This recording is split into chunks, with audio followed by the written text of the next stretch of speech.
Mantan Wakil Gubernur Maluku, Barnabas Orno mengumumkan pengunduran dirinya dari PDI Perjuangan tepat di momen perayaan HUT ke-79 Republik Indonesia, Sabtu, 17 Agustus 2024. Pengunduran tersebut diungkapkan dalam video berdurasi 5 menit 22 detik yang beredar di WhatsApp Group. Dalam video tersebut, Orno mengungkapkan kekecewaannya karena tidak mendapat rekomendasi PDI Perjuangan sebagai bakal calon kepala daerah Pilkada 2024. Dirinya juga mengaku telah dizalimi menyusul dugaan ada pihak tertentu yang malah melaporkan dirinya ke DPP PDI Perjuangan bahwa selama karirnya tidak berkontribusi dalam membesarkan partai berlogo banteng moncong putih itu.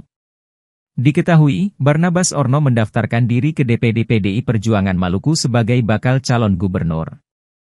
Sementara itu, DPP PDI Perjuangan mengeluarkan rekomendasi kepada Jeffrey Apoli Rahawarin dan Mukti Keliobas sebagai bakal calon gubernur dan wakil gubernur Maluku.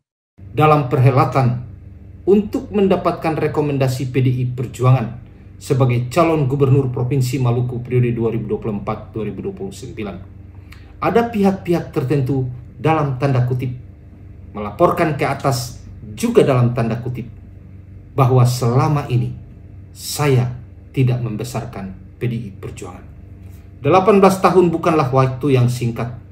Terhitung mulai 2006 sampai dengan 2011 sebagai wakil kepala daerah Kabupaten Maluku Tenggara Barat yang saat ini berubah menjadi Kabupaten Kepulauan Tanimbar, itu direkomendasikan oleh PDI Perjuangan.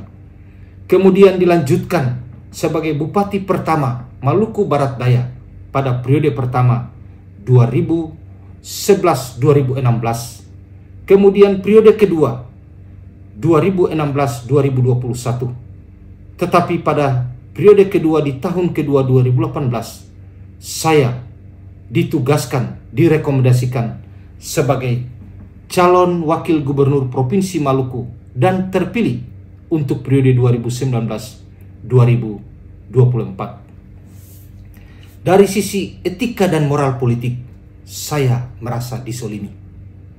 Apakah selama lebih dari 18 tahun berturut-turut, saya sebagai kepala daerah dan wakil kepala daerah atas nama kader PDI Perjuangan, bukankah turut menaikkan dan meningkatkan, memperbesar elektoral PDI Perjuangan di Provinsi Maluku? Saya kira hanya Tuhan dan rakyat yang tahu. Untuk itu, perkenankan saya, Dr. Randus Barnabas Nathaniel Orno, sedang berada di Jakarta pada hari ini Sabtu 17 Agustus 2024, menyatakan secara resmi mengundurkan diri dari PDI Perjuangan sebagai anggota maupun kader.